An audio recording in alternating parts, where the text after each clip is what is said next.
like so far about your linebacking core? What don't you like? Just break down what you're seeing from the linebackers. Yeah, overall in general, pleased. They know the system. They operate. They can make checks. See things happen before they happen. I think they've been matching up pretty well in pass coverage. I think we've been doing a more advanced job there, and just get better at tackling. I mean, it's a science that you never practice live. So, those even when you make the tackle, is it 3 or is it 5? Because that leads to the 3rd and 1s, 2s and 3s that make it difficult. So, I think it's just that tackling and how to continue to get more physical tackles, speed of the game tackles, while also still taking care of them at the same time during practice. You seem to have some good depth. Are you guys still trying to figure out who your top 2 backers are? No, I think Sonny and Cody have established themselves. But I like what Arvell and CJ are doing, and Gabe in limited reps has done well also. Jim, what did you think of the defensive tackles there without Tyleek on Saturday? I thought Taiwan showed up. Definitely.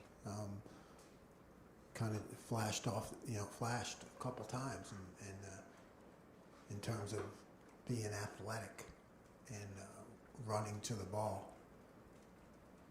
So I thought he made some good strides for himself and the team. Go third row, Andy Anders. Sticking with the defensive tackles, you talked about Taiwan obviously, but with Hero, Jason, Caden, where's the rest of that group at? Specifically at 3 tech, and hearing Caden, how has he sort of elevated that nose guard depth behind time? Caden's, he's interesting because he's very talented, plays hard. I think it's a matter of consistency with him, and predictability, I would say. So if you flash outside your gap and you make a play, great. And the next time you flash outside your gap and don't make a play, then we have to be disciplined in our approach. But I think he's certainly shown the ability to mess things up in there.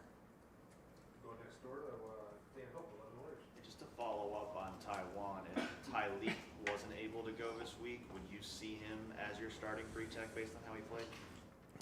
We haven't really discussed that yet because we're hopeful on Tyleek, but I think there's a chance. Do you think, just regardless that Taiwan has earned himself more consistent playing time based on that performance? Well, based on that performance, yes. It's only one performance, but he did a good job. Go right behind to Tony Kerneman. I don't believe there's a defensive player of the game announced. Correct. Why? What went into that decision? Well, we just you got to speak truth, and while we had some champions, we had no one that we thought really showed a silver bullet of the game performance. Up here to the front, Stephen Means. In terms of the defensive tackle, did you think going into this game that maybe there was more depth at the defensive tackle than maybe the film showed you, or even live on Saturday showed you actually there was? I can think whatever I want, right? It doesn't matter until you actually show up in a game, in front of 100,000 and do it, So I think you just really don't know until a guy gets a significant amount of plays. I mean, get in here and spot performance here or there, or when the game is in control. But you have to be able to do it when the game is on the line for a significant amount of reps. So you really don't know until it happens. Go on the aisle here, Jordan Davis. Going back to the linebackers, Arvell said last week that he hasn't really worked much at the will, it's mainly Mike. How difficult would it be to get ready to play that position if you needed to, or is that just not an option that's on the table at this point?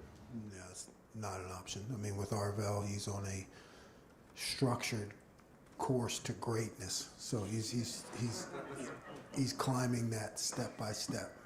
So you want to throw anything, don't throw a monkey wrench in there. Behind Dylan, we'll go to special.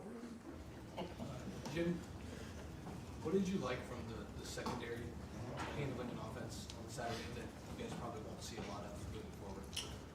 Well, we only gave up one explosive pass. So, I think gave up 2 explosive runs. So, 5 explosives over 3 games in terms of the way we look at it is a big deal, and I think that has a lot to do with our secondary. Making sure that we keep things in front, that we contest when there's an opportunity to contest. Whether it's air raid principles, you guys don't face the option ever, but these one-off offenses that you won't see a lot of Big Ten play. How much different is it to see that and then to pivot into conference play, knowing that you really won't see that again? It's not, because you have to have the concepts and fundamentals and disciplines of your defense. They hold up. If you're creating new things every week based on the offense, I mean, you can change up your calls obviously based on the offense, but the fundamentals, the technique, those consistencies, they apply across the board. Come down here in the front, Tim May. Yeah, just 2 quickies. Arvell, I want to follow up on that. I mean, do you remember in preseason camp, was it in preseason camp where you saw him, where the light bulb was really coming on? I mean, when did this start showing up? Was it in the spring, or was it, and sometimes the light bulb, it flashes and sometimes it comes on. You understand what I'm saying? I mean, if you've been Preseason. Yeah. And I would say that's correct. It's a flashing light, flashing light, blinking light, So we're just trying to get that thing to stay on consistently. Yeah. And that sounds like a Motel 6 thing. You called an all-out blitz, basically. For one of another term, on one of their touchdown drives. Didn't quite get there. They converted, or it looked like an all-out. I mean, C.J. Hicks up the middle, things like that. I mean, I want to get in your head a second. When that doesn't quite work, do you put it away for later? Do you go, well, somebody's already seen that now, we can't do that, the way they picked it up? How do you operate in that regard? Yeah, you definitely want to stay multiple in those aspects. So, you have, again, it's not impossible, but but I think when you're creating new things every week, that's not as good as kind of already having a toolbox. So you're right. Yeah, you have a bunch in the toolbox, and maybe you pick one, and then you say, okay, I'll run a different version of that next time. Yeah. Go right next door, Joey Coughlin. Jim, it looked like Sonny was wearing the green dot on Saturday. Did he also do that against Western, and is he going to keep wearing that with Cody back, or how does that go? I can't remember if he did that against Western. I really don't know. I think Cody had it. That's what I thought. So it went Sonny, Cody, Sonny. Yeah. I think that can kind of flip back and forth. I think the more experience you get both those guys doing it, the better, and because one goes down, the other guy does it. But so I think that can remain fluid. Is that kind of the goal? Yeah, the goal is to have, we've kind of rotated around, and so they both can do it. Next to Joey, Bill. We all know how talented Caleb is. He hasn't had a chance to kind of make that signature play. It just hasn't come to him yet. But how impressive has he been, even if he hasn't kind of had that signature play? What has he added to this defense? Yeah, he's just, like I've always said about him, you know, professionalism and seriousness to his work, you know, and